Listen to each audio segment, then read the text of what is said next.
గుంటూరు జిల్లా నంబూరులో చేపట్టిన స్వచ్ఛాంధ్ర స్వచ్ఛ దివస్ కార్యక్రమంలో పాల్గొని మీడియాతో మాట్లాడారు ఉప ముఖ్యమంత్రి పవన్ కళ్యాణ్. స్వచ్ఛత అనేది ప్రజల జీవన విధానంలో భాగం కావాలి. శుభ్రత అనేది ప్రజల ఆలోచనకు ప్రతిరూపం కావాలి. కేవలం పారిశుద్ధ్య కార్మికులకో క్లాప్ మిత్రులకో మాత్రమే బాధ్యత ఉంది అనుకోవద్దు.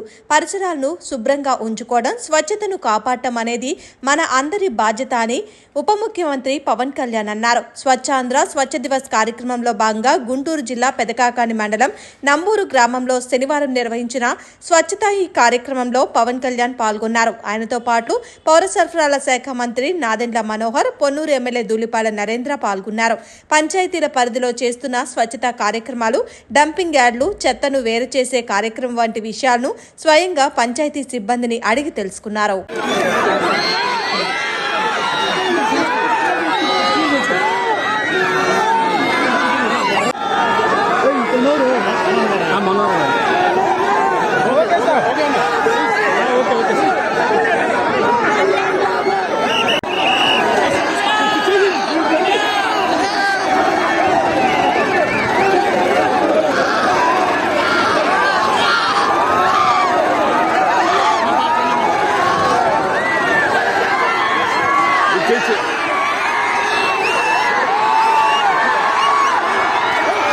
Çek.